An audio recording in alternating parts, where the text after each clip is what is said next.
Saludos, mi nombre es Joelima Ruiz. Mediante el presente video estaré explicando todo lo relativo al contenido del examen número 2 de la materia de Derecho Civil, Contratos y Garantías. Bien, comencemos. El contrato de préstamo.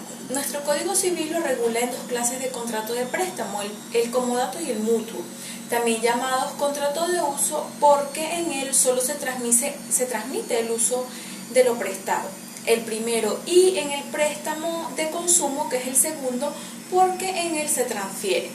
El comodato o préstamo de uso es un contrato por el cual una de las partes entrega a la otra gratuitamente una cosa para que se sirva de ella, por tiempo o para un uso determinado. Esto con cargo de restituir la misma cosa que le ha sido entregada. En sus elementos esenciales tenemos el consentimiento, el objeto, y las partes deben tener capacidad. En las características del contrato de préstamo tenemos del contenido de la definición, desprendemos que el mutuo es un contrato real, unilateral, gratuito u oneroso y de naturaleza civil o mercantil.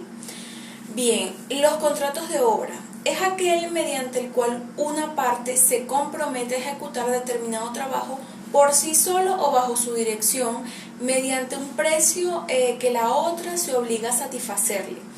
Tiene las características de que es a título oneroso, es bilateral, es consensual, instantáneo, y también en principio es personalísimo.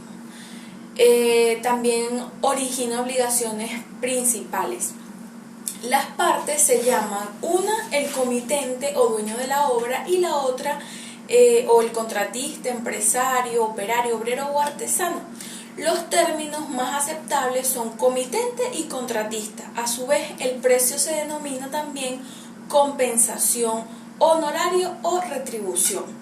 En las obligaciones y derechos de las partes contratantes tenemos que el constructor está obligado a ejecutar la obra en la forma y el plazo que han convenido, debe soportar los riesgos de la construcción durante el proceso de la ejecución, también debe responder de los daños producidos a terceras personas por dichas obras.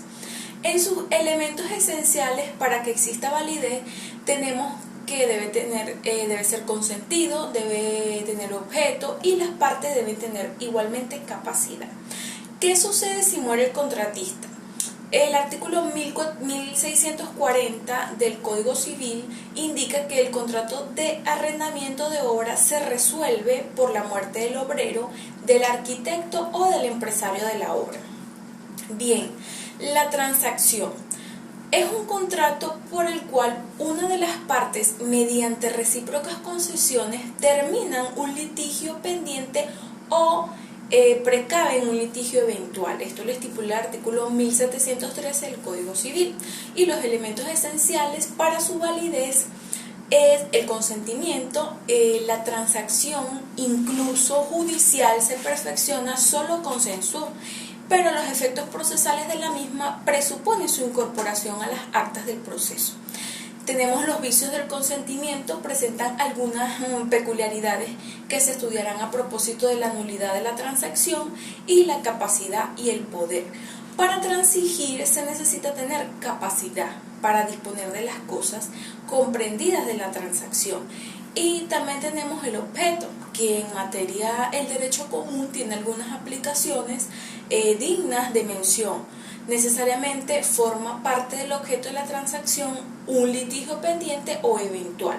Ahora bien, como el contrato tiene la finalidad de poner término a este litigio, hay que concluir que no son susceptibles de transacción sino los litigios disponibles por las partes. Y también debemos tener la causa, que la noción de la causa se utiliza ampliamente para la doctrina para explicar algunas nulidades de la transacción, como veremos infra. ¿Cuál es la diferenciación entre la transacción y otras instituciones jurídicas?